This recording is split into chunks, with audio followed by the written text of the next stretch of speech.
Մի քանի բառ եմ ես ուզում ասել, հարգելի բարեկամներ, եւս մեկ անգամ Հայաստանի տարբեր սազվի պարլամենտների մասին։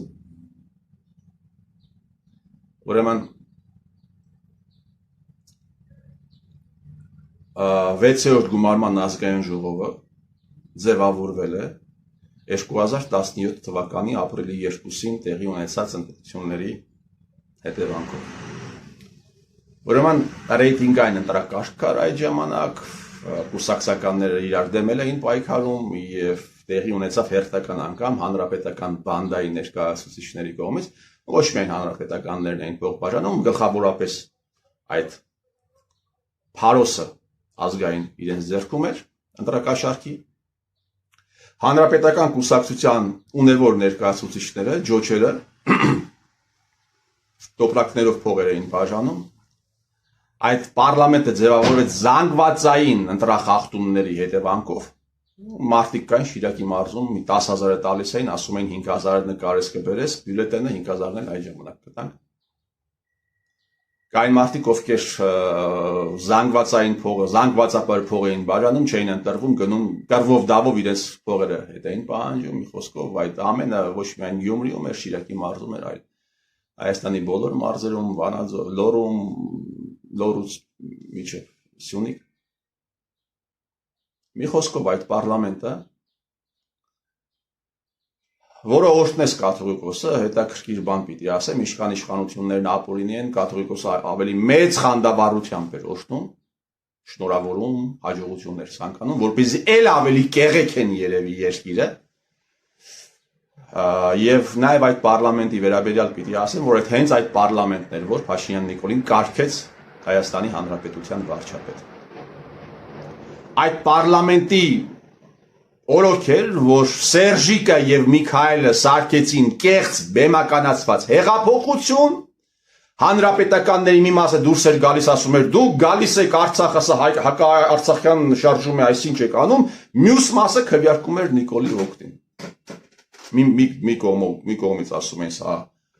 հայկականության դեմ է այս շարժումը, մյուս կողմից ապահովում էին ձայները Նիկոլ Փաշինյանի համար, որպեսզի կարգվի վարչապետ։ Այդ պարլամենտի, այդ ապօրինի, երևի Հայաստանի պատմության ամենախայտառակ պարլամենտի լեգիտիմության համար կռիվ էր տալիս, գիտեք ով հարգելի բարեկամներ, կուսակցությունում, Փաշինյան Նիկոլը։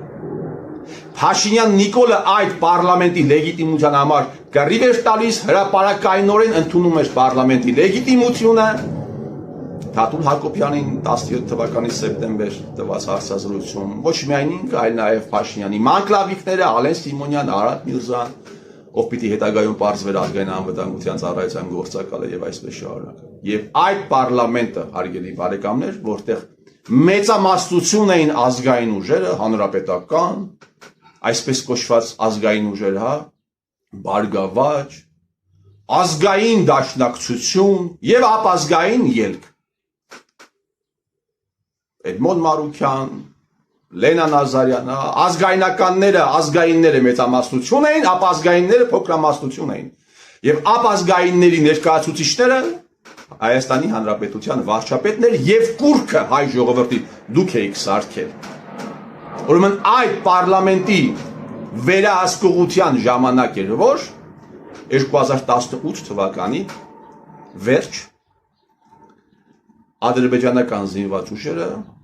առաջ եկան Նախիջևանի հատվածում 11,000 հեկտար։ Հələ վերցրեք ազգային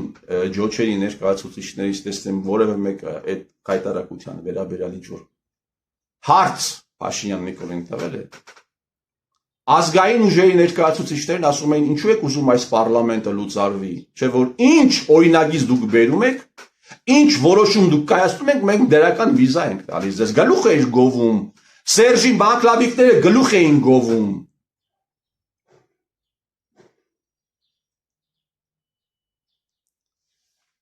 Այդ ազգային ժողովն էր նաև, որ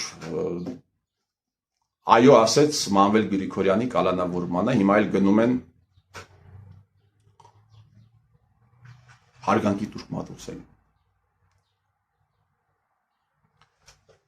6-րդ գումարման ազգային ժողով, 7-րդ գումարման ազգային ժողովը, հարգելի բարեկամներ, ձևավորվեց այդ էյֆորիայի պայմաններում, այդ պարլամենտը լուծարվեց,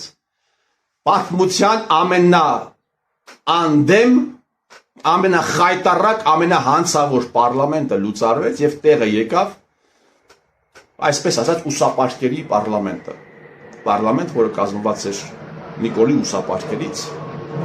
տեղի ունեցավ այդ էյֆորիայի պայմաններում տեղի ունեցան քվեարկությունները, լավ էին աշխատել մեդիա մասնագետները եւ հաջորդ ողբերգությունը հայ ազգի հետ տեղի ունեցած հաջորդ ողբերգությունը այս 7-րդ գումարման ազգային ժողովի կառավարման, այսպես ասած, պայմաններում տեղի ունեցավ։ Ծանր, դաժան, խայտառակ պարտությամբ դավադիր պատերազմ։ Պատերազմից մի քանի օր առաջ Ալիևը հայտարարեց, ես ինչ բանակցել եմ Փաշինյանի հետ, ինքը խախտել է, ես այլևս սրա հետ բանակցելու բան չունեմ, ինքը ինձանից խնդրել էր, որպեսզի ես մի քանի տարի ժամանակ տամ, Հայաստանում ռեպրեսիաներ անելու համար այսպես կոչված Արցախյան պլանի ներկայացուցիչների նկատմամբ ես այդ ժամանակը տվել եմ, բայց ինքը խախտել է այդ ամենը եւ բանակցելու այլևս բան չկա։ Դա տեղի ունեցել 20 թվականի սեպտեմբերի այդ հայտարարությունը 15-ից հետո։ Եվ անմիջապես այս հայտարարությունից հետո պիտի Փաշինյան Նիկոլին կանչեին պարլամենտով պիտի կանչեր պարլամենտ։ Փաշինյանին հարցեր պիտի տային, ով պիտի Փաշինյանին հարցեր տար, եթե տարբեր խմբակցությունները եւս գտնվում էին Փաշինյան Նիկոլի համապատասխան տեղում։ Այս հիմա կարող է լսեն ինձ ասեն, բա Ալիևի խոսքերը ոսկեղենիկ հայերենով ասած ասնավանի է, որ մենք հանկարծ փորձենք process գեներացնել։ Այդ հայտարարությունից հետո վարչապետը ելույթ ունեցավ 16-րդ վարչապետը ելույթ ունեցավ կառավարության նիստում եւ հաստատեց, որ այո, այդպիսի պայմանավորվածություններ եղել են, փորձեց հերքել, բայց հաստատեց, ասելով, որ խորհուրդ եմ տալիս Ալիևին չհրապարակի կոնֆիդենցիալ ինֆորմացիա բանակցային այդ ամենի վերաբերյալ, թե չէ ես այդ բաներ կհրապարակեմ Ադրբեջանում տեղի ունենան ցավագին process-ներ։ Հետո պատերազմ, ռազմական դրություն։ Օրը մի քանի կիլոմետր նահանջող բանակի ներկայացուցիչները, օրը մի քանի կիլոմետր նահանջող բանակի ներկայացուցիչները Արծրուն Հովանիսյանի գլխավորությամբ այդ կեղտի դեմքով հաղթելու ենք, հաղթում ենք, մի ողջ սերունդ տարան մտցրեցին հողերի, բայրակթարների հողերի տակ, հետո բետոնների տակ։ Մի ողջ այս պարլամենտի օրոք է տեղի ունեցել։ Սկզբից ինչ էին անում, ավարտական դասարանի աշակերտներին տանում էին, փողոց փագել էին տալիս, կեղծ հեղափոխության ժամանակ, հետո այդ նույն աշակերտներին տարան մտցրեցին բայրակթարների տակ։ Արծրուն Հովանիսյանին դեմ էին տվել ժողովրդին, ասում էին հոդս ցնդեց Գանջայի օդանավակայանը, սրան խփեցինք, հաղթում ենք, հաղթելու ենք, Գետաշեն, Շահումյան, այս պարլամենտի վերահսկողության տակ է եղել այդ ամենը։ Եզակի մարդկանցից եմ, եթե ոչ միակը, չէ, մեկ հոգու էլ գիտեմ, Դավիթ Շախնազարյանը հոկտեմբերի սկզբին պահանջեց Նիկոլ Փաշինյանի հրաժարականը, հետո խստացրեցին ռեժիմը, ազգային ժողովը ռեժիմը այնտեղ էլի խստացրեց եւ առաջինն է, ով 2020 թվականի հոկտեմբերի 12-ին պահանջեցի հրապարակայնորեն տասնյակ հազար մարդիկ նայեցին, տեղեկացրեցին խայտառակ վիճակ է տեղի ունենում, պահանջեցին Նիկոլի հրաժարականը, ոստիկանները լցվեցին տուն, ինձ մեղադրում էին, չգիտեմ ինչի մեջ, մինչև հիմա մեղադրում են, մի խոսքով։ Եվ հետո արդեն, երբ պարզվեց, արդեն հոկտեմբերի վերջ, նոյեմբերի սկիզբ, հետո բերանները բացվեցին շատերի։ Սա 7-րդ գումարման ազգային ժողովի, այսպես ասած, կառավարման ժամանակահատվածներ։ այս խայտառակ պարտությունը, խայտառակ կապիտուլյացիան, հետո ձևավորվեց հաջորդ պարլամենտը, արգելի բարեկամներ, հաջորդ պարլամենտը ձևավորվեց, մարդիկ, Շուշին ընկած էր վաղուց, Փաշինյան Նիկոլը գրում է Շուշի համար մարդերը շարունակվում են, հետո կնքեց այդ խայտառակ թուղթը ստորագրեց, և մի քանի ամիս անց տեղի ունեցան նոր ընտրություններ, և ինչպես BBC լրագրողներ զարմացած ասում, это что-то невероятное, Փաշինյան проиграл войну, но выиграл выборы. Այսպիսի բան կարող է տեղի ունենալ միայն Հայաստանում, որովհետև Սերժի պես ֆունկցիոներ կա և այդ ընտրությունների հաջորդ ընտրությունների լեգիտիմությունը առաջինը ընդունողներից մեկը Սերժիկ Սարգսյանն է, Փաշինյանի կնքահայրը քաղաքական։ Եվ հաջորդ պարլամենտի արդեն 8-րդ, հա, ասում է հա, տեղի ունեցավ 21-26 թվականներին կառավարեց այդ պարլամենտը, այսպես ասած, պարլամենտ չի դա, պարլամենտ սա չի, սա ինչ-որ ազգային գոմ է, ինչ-որ թվում ենք, Եվ կարելի է ձևակերպել հաջորդ պարլամենտի գործունեությունը, որպես Փաշինյանի ստանձնած պարտավորությունների հակահայկական, որը ողբերգություն է, եւ այդ հակահայկական պայմանավորվածությունների խախտման ժամանակահատված, որի հետևանքով տեղի ունեցավ հաջորդ խայտառակ ողբերգական իրադարձությունը, Արցախի էթնիկ զտումը։ Փաշինյանը ինչ պայմանավորվել էր 20 թվականի նոյեմբերի 9-ին, դրանք խախտեց, որովհետև Ռուսաստանի մասնակցությամբ էր դա տեղի ունեցել, ինչքան էլ վատներ այդ պայմանավորվածությունը, բայց որ դու դա խախտում ես, բերում ես ավելի մեծ աղետ։ Եվ դու ստորագրում ես մի ֆրագմենտ, ըստ որի Արցախում զինված հայ տղամարդ պիտի չլինի, եւ այնտեղից զորքերը չես անում, դա բերում է 23 թվականի սեպտեմբերին։ Եվ դու 22 թվականի հոկտեմբերին ճանաչում ես Արցախը Ադրբեջանի կազմում, բայց 23 թվականի սեպտեմբերի 2-ին շնորհավորում ես Արցախ հայության անկախության տոնի կապակցության, իսկ մի խումբ այլ անմեղ սունակներ էլ արդեն ազգային անմեղ սունակներ, դաշնակ մաշնակներ, այնտեղ հեղաշրջումներ են իրականացնում եւ բերում են Սամվել Շահրամանյանի պես անմեղ սունակին, որը ձեռքը դնում է սահմանադրություն կոչվածի վրա եւ ասում է, որ մենք պիտի պաշտպանենք Արցախի ինքնիշխանություն, այլ անմեղ սունակներ էլ արդեն ազգային անմեղ սունակներ, դաշնակ մաշնակներ, այնտեղ հեղաշրջումներ են իրականացնում եւ բերում են Սամվել Շահրամանյանի պես անմեղ սունակին, որը ձեռքը դնում է սահմանադրություն կոչվածի վրա եւ ասում է, որ մենք պիտի պաշտպանենք Արցախի ինքնիշխանությունը, այն պարագայում երբ Փաշինյան Նիկոլը ճանաչել է Արցախը Ադրբեջանի կազմում, երբ Փաշինյան Նիկոլը ստորագրել է մի թուղթ, ըստ որի Արցախում զինված հայ տղամարդ պիտի չլինի, դա բերում հանգեցնում է, սա կազուս բերլի է, բերում հանգեցնում է ինչի, այո, էթնիկ զտմանին, որը տեղի ունեցավ, հայ ջոչերի շլինքներից վերցրեցին, տարան եւ լախ ասին ստորագրի, որ դու լուծարում ես Արցախը, լուծարում ես Ղարաբաղը այնպես, ինչպես կոոպերատիվ, այնպես, ինչպես բաժնետիրական ընկերություն, որովհետեւ դուք վերաբերվել եք Ղարաբաղին, իբրև բաժնետիրական ընկերություն կամ կոոպերատիվ։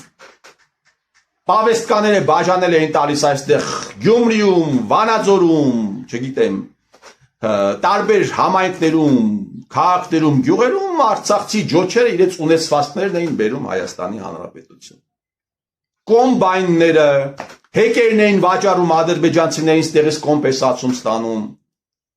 Իրենց ունեցվածքն էին բարձր գներով վաճառում Արցախի կառավարությանը։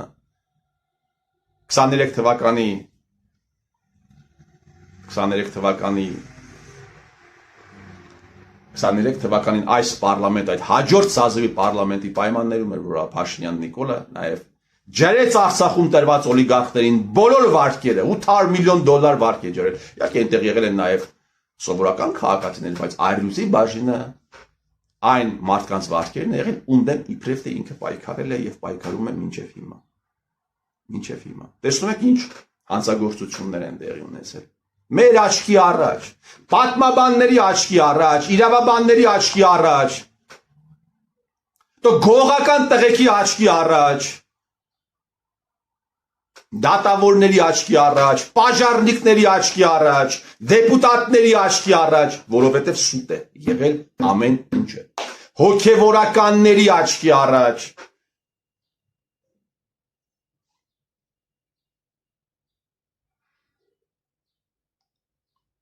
ասում ես,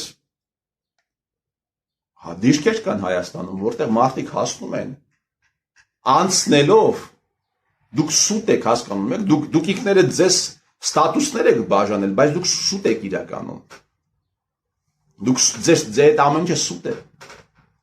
սա ասում է մարդով բացարձակապես որևէ ստատուս չունի, ու իսկապես իմ նման մարդիկ ես երկում պիտի ստատուս չունենան, դուք պիտի ստատուս ունենաք, բայց ձեր մասին պիտի գրեն, ասում ես, Պավեստկան բաժանել է տալիս, Ավինյան Տիգրանում ճակատին գրված է Փսորյաց 15,000 ուղարկում են շատ էին Պավեստկա ստացողներից։ Դիրքեր, որտեղ հասնելու համար պիտի անցնես ադրբեջանական վերահսկողության տակով զննում են, ստորացնում են, ձեռքերդ ասում են վեր բարձրացրու։ Լռություն, ասում եմ մի ամիս։ Պարլամենտը պիտի տրակեր այդ տուրից, հա։ Ինչի պիտի տրակի, թե պարլամենտում ևս նստած են ազգային անվտանգության ծառայության գործակալներ։ Աղոն Վարդանյան, դու չես համագործակցել ազգային անվտանգություն, չես համագործակցում, բայց ինչու ես քեզ այսպես պահում։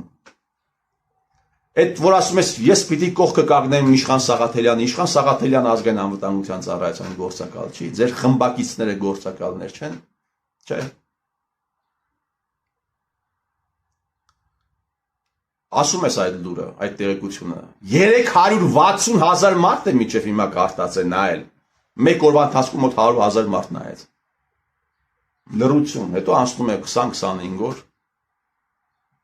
ըստ էության պաշտպանության նախարարությունը հաստատում է, փորձում է հերքել, հաստատում, ասում է,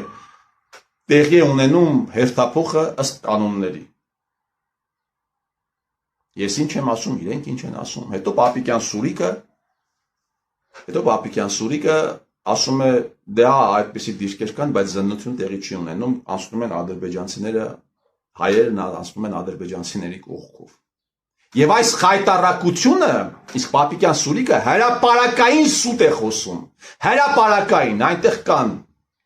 հարյուրավոր տղաներ, որոնք մինչև հիմա անցնում են այդ զննության վերահսկողության ստորացման միջոցով եւ ըստ էության ոչ միայն իրենք են ստորանում, այլ ստորանում է իրենց ստորանալով ցանկացած հայ տղամարդ։ Ցանկացած հայ տղամարդ, ով սա գիտի եւ ամորալ դեբիլ ու բլուդակ չի, այդ ամենը իր համար ստորացում է։ Եվ այս իրավիճակը տարիներով շարունակվում է։ Մինչև հիմա Պարլամենտում 0 քննարկում,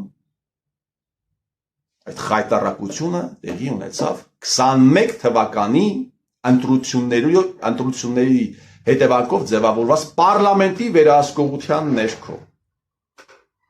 Եվ ահա հաջորդ պարլամենտը Սերժիկը առաջ քաշեց Սամվել Կարապետյանին, Սամվել Կարապետյանը իր զբրոդն է բերել լցրել, հիմա տեսնենք Փաշինյանի հաջորդ Փաշինյանի դեմքով տեղի ունեցած հաջորդ հանցագործությունները ինչպես պիտի սրանք լեգիտիմացնեն։ Ձեր մասին գրելու են, այս անմեղ սունակներն էլ բան չեն հասկանում։ Հիմիկվա։ Ուժեղ Վրաստանը ինչ է այդ խմբակցություն, այդ զբրոդի ներկայացուցիչները իհարկե այս թեմաները չի կարելի քննարկել, կեղծ հեղափոխության մասին չի կարելի խոսել։ Չի կարելի խոսել։ Պատերազմի ընթացքում տեղի ունեցած հանցագործությունների մասին չի կարելի խոսել պարլամենտում, այդ դիրքերի մասին չի կարելի խոսել պարլամենտում, կարելի է խոսել, թե օրինակ Ռուբեն Ռուբենյանը Թուրքիայում թուրք հանդիպել է, չի հանդիպել, թուրք կնոջը նայել է, չի նայել, Թուրքիայից սեքսերել է, չի արել, ու այսպիսի ապուշությունների մասին պիտի խոսան։ Այս ուբլյուդկները, հələ հետաքրքիր է սրանք իրենց բաները կենսագրությունները հրապարակեն, տեսնեն քանիսն են ծառայած, քանիսն է փախած։ Հələ որ ծառայած մարդ ես իրենց ֆասոններից չեմ տեսել։ Ահա տեսեք, հարգելի բարեկամներ, հայ ջոջերը ինչ են արել, ինչ են անում հայ ժողովրդի հետ։ Ու սրան զուգահեռ թուրքը վաղը կգա, թուրքը ինչ պիտի անի, որ դուք դեռ չեք արել։ Ինչ պիտի թուրքը անի, որ դուք մանտրայի պես առավոտից երեկո կրկնում եք ԿՊ հետ երկու տառերը, ես ձեզ ասեմ, որ եթե Սերժիկը եւ իր լրագրողները ուզենան, ԿՊ-ի հետ երկու տառերը, կուսակցություն, որը լուծարված է, եղել փաստացի, վաղը դուք կսկսեք օգտագործել Բ եւ Ե տառերը։ Այն մյուսը ո եւ ռ տառերը։ Այդ իրանք են որոշել, որ դուք այդ երկու տառերը պիտի կրկնեք, որովհետեւ բոլոր ողբերգությունները այդ երկու տառերի մեջ է պարփակված։ Օնիկ Գասպարյանը ԿՊ-ից էր, այդ որ ամեն օր կրկնում է ԿՊ, Օնիկ Գասպարյանն էր ԿՊ-ից։ Պատիվ ունեցող, մեծ պատիվ ունեցող, ինչպես Սերժն է ասում, իրեն դրսևորել է, կարգին ձևով է դրսևոր, Սերժն է ասում, Արթուր Վանեսյանն էր ԿՊ-ից, Արթուր Դավթյանն էր ԿՊ-ից, Գենշտաբի պետը, ով էր ԿՊ-ից, Արցախի պաշտպանության նախարար Թիվն էր ԿՊ-ից, Շուշիի պաշտպանության պատասխանատու Սերգեյ Արստամյանը, ով հիմա քննչական կոմիտեի նախագահի խորհրդականն է, ինքն էր ԿՊ-ից, Արգիշտի Քյարամյանն էր ԿՊ-ից, Արգիշտի Քյարամյանի հերն է ԿՊ-ից, այդ կուսակրոն քահանան, ով կաթողիկոսին դավաճանեց, բայց իր անունը երբեք չես տեսնի որպես վերնագիր։ Տեր-Կեճոյանն էր ԿՊ-ից, 10 տարի նույնիսկ խարդախության հոդվածով էր անցնում այս մարդը, մնում էր Արարատյան թեմի փոխանորդ, ով էր ԿՊ-ից, Մհեր Գրիգորյան, քանի 100 հոգու անուն տամ, Միքայել Մինասյանն է ԿՊ-ից, այն 13 հոգին էր ԿՊ-ից, որ Նիկոլ Փաշինյանն էր ընտրում, Սերժն է ԿՊ-ից, Էդուարդ Շարմազանովն է ԿՊ-ից, որ ասում էր Նիկոլն ու Արթուր Վանեսյանը չլինի, այս պետությունը կկանգնի, իրանք են միակ աշխատողները, քանի 100 հոգու անուն տամ, որոնք ԿՊ-ի հետ որևէ առնչություն չեն ունեցել, բայց պետք է որ դուք այդ երկու տառերը միշտ կրկնեք, որովհետև Հայաստանի Հանրապետությունում տեղի ունեցել, ինչպես Սերժիկի մանկլավիկ Էդգար Ղազարյանն է ասում, ադրբեջանա-թուրքական հեղափոխություն։ Այն մի անասուն ուբլյուդկն էլ ասում է Հայաստանում տեղի ունեցել ադրբեջանա-իսրայելական հեղափոխություն։ Բան է ասում են էլի։ Իրենք էին մտնում ստատուսներ գրում Նիկոլ Փաշինյանի միտինգներին մասնակցելու համար մարդկանց խնդրում դուրս գալ փողոց, բայց ադրբեջանա-իսրայելական հեղափոխություն է տեղի ունեցել, բանը պիտի ասենք։ Այն մեկը կասի թուրք-իսրայելական հեղափոխություն է տեղի ունեցել, թուրքերը եւ Իսրայելը իրար հետ են, բայց ուզում են հայերի գլխի տակը փափուկ բարձ դնեն, իսկ որ չդնեն, դուք ձերանից ինչ եք ներկայացնում, որ Իսրայելը կամ Թուրքիան ուզենան ձեր գլխի տակ փափուկ բարձ դնեն։ Ինչ եք ներկայացնում։ Թուրքիա, Իսրայել այս խայտարակ սրված հարաբերությունների պայմաններում շարունակում են քաղաքագետները վերլուծաբերնել իրար հետ են իրենք, բայց ինչ եք ասում։ Հայերի գլխի տակ փափուկ բարձ են դնում։ Ահա մեր օրերն է սա, հարգելի բարեկամներ, այս մարդիկ այս սիստեմ այսպես գումար են խաղում մարդկային ճակատագրերի, իրավունքների, կյանքերի, առողջության վրա եւ ստացվում է։ Հիմա գլխավոր լեգիտիմացնող անձը, ինչպես ասացի, Սամվել Կարապետյանն է։ Այս քաղաքական անմեղսունակին է բերել Սերժը եւ իր զարմիկին, օլիգարխի զարմիկին, Օլիզարին։ Սամվել Կարապետյանը եւ իր Օլիզարը իրենք են ստանձնել Փաշինյան Նիկոլի հանցագործությունների լեգիտիմացման, իրականում այս հանցագործությունները տեղի են ունենում, ինչպես դուք տեսնում եք, հայկական համակարգի միջոցով, որը կազմված է Արմեն Սարգսյանից, խոշոր վինտիկները, հա, նախագահ, Մեծիտանն Կիլիկիո կաթողիկոսը դուրս էր գալիս, գովաբանում էր կեղծ հեղափոխությունը։ Մեծիտանն Կիլիկիո կաթողիկոսներ դա անում, կեղծ հեղափոխություններ ռեկլամանում։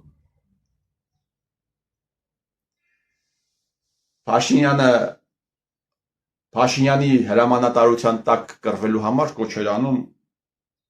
վեհափառը, հետո պարզվեց պատերազմը դավադիր է եղել, բայց վեհափառը ձեր կոչով վստահ եմ հազարներն են գնացել, առնվազն տասնյակները կյանք են կորցրել, պատերազմը դավադիր է եղել, վաճառված է եղել, հստակ կանխորոշված ելքով է եղել, բան չկա ասելու պատեր այդ ամեն ինչի վեր, ձեր կոչով են բան եղել, մարդիկ շատերը գնացել նաև, չկա բան ասելու։ Փաշինյանը վեհափառի մասին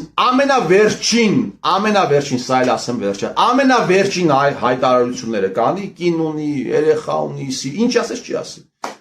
Բայց Փաշինյան Նիկոլը երբեք չի անդրադառնա վեհափառի ընտրություններին 99 թվականի, գիտեք ինչու, հարցիկ բարեկամ, որտեղ գնում է հանրապետականի տակն է մտնում այդ ամենը։ Այնտեղ Վազգեն Սարգսյան կա արդեն, Արամ Սարգսյան կա։ Այդ մասին չի խոսի ինքը։ Հավաքել է այդ իր եկեղեցական բարենորոգման խումբ է հավաքել, Կճոյան, բան, այդպես տարբեր, Արցախի թեմի առաջնորդին է բերել